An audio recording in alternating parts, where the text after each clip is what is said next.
இப்ப இப்ப இதே போலங்க இப்போ பேசும்பொழுது நீங்க சொன்னீங்க, அதாவது பெரியாரை வந்து தலைவர் அப்படின்னு சொல்றோம். ஆனா அந்த தலைவரை பற்றின செய்திகளோ, பேச்சோ வெளிய அதிகமா இருக்கிறதில்ல அப்படின்ட்டு. சமீப காலத்தில் கூட நாங்க பார்த்தோம். முன்னாடி இப்ப வந்து பெரியாரை பற்றின விழிப்புணர்வு கொஞ்சம் குறைவா இருந்தது. இளைய அ தலைமுறை இடத்துல. ஆனால் இப்பொழுது அது சமீப காலமா அது மாறத் தொடங்கி இருக்கிறது. பெரியாரை பற்றி படிக்கணும், தெரிந்து கொள்ளணுன்ற ஆர்வம் அதிகமா இருக்குன்ற மாரியான செய்திகள்லாம் படிச்சேன். அதை பற்றி உங்களுடைய கருத்து என்ன? இல்ல நாம அதுல அவசர கதியில ஒரு முடிவுக்கு வர முடியாது அப்படின்னு நான் நினைக்கிறேன். ஆஹ் பெரியாரை ஒரு ஃபேஷனபிள் ஐகான், ஒரு ஃபயர் விடுற ஒரு ஐகான், ஒரு போட்டோ, ஒரு இமேஜ் அப்படின்னு மாத்திட்டா பெரியார் அப்படி இல்லை. பெரியார் அதையும் தாண்டி ஒரு பெரிய அவரு அவருடைய சிந்தனை போக்கி அதை நம்ம உள்வாங்கணும். அதுக்கு நிதானமா ஆழமா படிக்கணும். இப்போ அவர் எப்பவுமே எனக்கு பெரியார் குறித்து உற்சாகம் தருவது. நான் என் குழந்தைகிட்ட அடிக்கடி சொல்றேன். புத்தகம் படிக்கிறத பத்தி அவர் வந்து தொடர்ச்சியா சொல்றது. அதுல ஃபிடல் காஸ்ட்ரோவுடைய வரலாறு என்னை விடுதலை செய்யும் அப்படிங்கிற அந்த உரை. அதே போல பெரியார் வந்து நீதிமன்றத்துல, இந்த நீதிமன்றத்தில் எனக்கு நீதி கிடைக்காது என்று தெரியும், ஆனாலும் நான் எந்த தரப்பு வாதத்தை வைக்கிறேன். நான் செய்தது தவறு என்றால் அதிகபட்ச தண்டனையை கொடுங்கள். அதற்கு பிறகு தண்டனை அனுபவித்து விட்டு வெளியே வந்து மீண்டும் அதையே செய்வேன் ஏனென்றால் நான் அதை தவறாக கருதவில்லை அப்படிங்கிற துணிச்சல். அது அது எல்லாத்தையுமே பெரியார்ட்ட இருந்து நம்ம அந்த அந்த ஸ்பிரிட் டு ஆக்ட் அப்படிங்கிற பெரியாருடைய ஸ்பிரிட்டை வந்து நாம எடுத்துக்கணுமே தவிர, பெரியார ஒரு போட்டோவா எடுத்துக்கிற ஒரு ஃபேஷன் இருக்குது, அதை நான் ஒத்துக்கிறேன். ஆனா பெரியார இன் ரியல் ஸ்பிரிட், அவர் யார், அவருடைய அந்த அர்ப்பணிப்பு, அந்த மூத்திர சட்டியோட பெரியார் வந்து கடைசி தருணங்களை திரிஞ்சார் அப்படிங்கிறத வந்து ஒரு வழக்கம் ஒரு சென்டிமெண்ட் காட்சி மாதிரி நம்ம வந்து உருகி பேசிட்டு போறதில்ல. அதுக்கு பின்னால அவர் வந்து இந்த சமூகத்துல இழிவு இருந்தது, மூடநம்பிக்கைகள் இருந்தது, சாதி மேலாதிக்கம் இருந்தது. இதை வந்து ஒழிச்சு கட்டணும் அப்படிங்கிறதுக்காக அவருடைய உழைச்ச அந்த உழைப்பு கன்விக்ஷன். அதர்வைஸ் பெரியார ஒரு அவசர கதியில ஒரு ஐக்கன் ஃபயர் போட்டுட்டு ஓடி போயிடலான்னு சொன்னா அது பெரியாரை இழிவுபடுத்துறது. அப்போ அவசர கதியில் பெரியாரை ஏற்றுக்கொள்கிற ஒரு ஃபேஷன் எல்லாரும் ஏத்துக்கிறேன், நானும் ஏத்துக்கிறேன், எல்லாரும் ஃபயர் விடுறாங்க, நானும் ஃபயர் விடுறேன் அப்படிங்கிற அளவிலான ஒரு தலைமுறையும் இருக்கிறது என்பதையும் நாம் ஒத்துக்கொண்டு நாம் வந்து இதுல ஒரு தோற்ற மயக்கம் போல இதுல மயங்கிடக்கூடாது.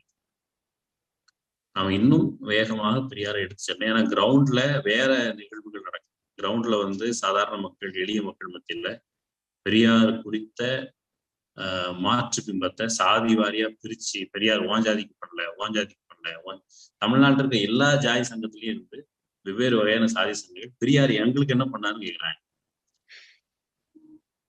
அந்த அளவுக்கு கிரவுண்ட்ல வேலை நடக்குது. நாமளும் குறிப்பாக அப்படி வேலை பார்க்கணும். அப்படிலாம் ஒரு இதை என்ன பொறுத்த அளவுக்கு பெரியாரை பத்தின ஒரு பெரியார் பற்றி தேடுவது அதிகரித்திருக்கிறது. ஆனால் பெரியாரை ஆழமாக புரிந்து கொண்டார்கள் என்று புரிந்து கொள்வது தோற்றமயக்கம் தான். இன்னும் ஒரு ரொம்ப தூரம் போகணும். சிறப்புங்க. சிறப்பா சொன்னீங்க.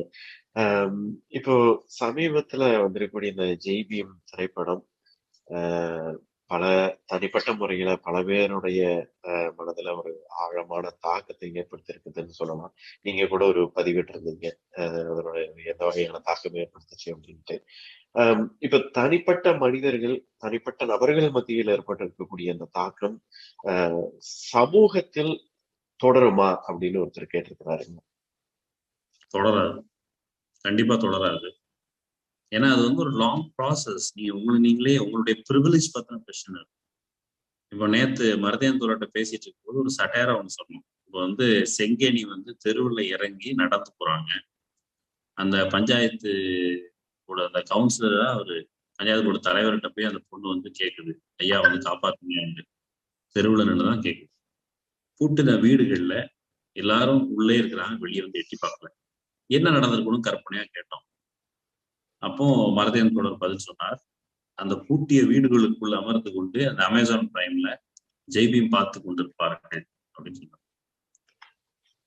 அப்ப நீங்க பூட்டின வீட்டுக்குள்ள உட்கார்ந்து வெளியில ஒரு செங்கேணி பாதிக்கப்படும் பொழுது பூட்டிய வீட்டுக்குள்ள அமர்ந்து கொண்டு ஜெய்பீம் பார்த்து கண்ணீர் விடுவது அது போதாது. வெளியில நீங்க பாக்குற மனிதர்களிடத்தில் எவ்வாறு நடந்து கொள்கிறீர்கள். சுய விமர்சனத்துக்கு ஒவ்வொரு படமும் பரியரும் பெருமளா வருதா உடனே ஒரு கண்ணீர், அப்புறம் கர்ணன் வருதா அதுக்கு ஒரு கண்ணீர். இந்த கண்ணீர் நயா பைசாக்கு போயிடல, அங்கனே நின்று போச்சுன்னா. கண்ணீர் இப்ப வந்து வழக்கமா கண்ணீருக்கு சயின்ஸா நம்ம வந்து ஒரு ப்ரெஷர் ஏதோ ஏறுது, கண்ணீர் உடம்பு தானால கண்ணீரை வெளியே கொண்டு வரும். நீங்க நிறைய சிரிச்சா கூட கண்ணீர் வரும்.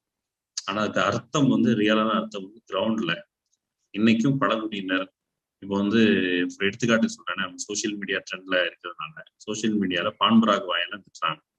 போய் அந்த மக்கள்கிட்ட கொஞ்சம் பேசுங்க, கவனிச்சு பாருங்க. அவன் ஹிந்தி பேசுறதுனாலே அயோக்கியம் கிடையாது. நீங்க அங்க இருந்து வருகிற மக்கள் இந்த கொரோனா சமயத்துல மைக்ரண்ட் லேபர்ஸ் போகும்போது கணிசமான மக்கள் பழங்குடியினர்களாக இருந்தார்.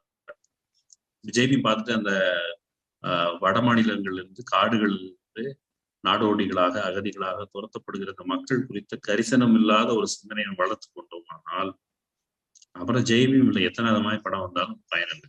நாம ஒரு ஒரு ஆழமான சுய விமர்சனத்திற்கும் ஒரு செயலுக்கும் செல்ல வேண்டியது இருக்குது. கிரவுண்ட்ல நம்ம என்ன செய்ய போறோம் சொசைட்டி. நம்ம வந்து இப்போ ஃபார் எக்ஸாம்பிள் அந்த எஸ்ஐ வந்து அடிச்சிருக்கிறாங்கன்னா எஸ்ஐ மட்டும் அடிக்கல, ஒரு சொசைட்டியா நம்ம ஃபெயில் ஆயிருக்கோம்.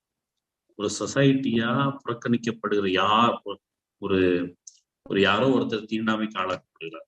நம்ம வந்து ஃபார் எக்ஸாம்பிள் தமிழ்நாட்டுக்கு நமக்கு நீண்ட சமூக நீதி வரலாறு இருக்கு. திண்ணியத்துல வாயில மலத்தை திணிச்சு வரலாறு இருக்கு. நாம வந்து அதை ஒரு சுய விமர்சனத்தோடு அதை புரிந்து கொள்ளாமல் இந்த அம்சத்துல மட்டும் நாம் புரிஞ்சுக்கிட்டா அது வந்து பயன் தராது.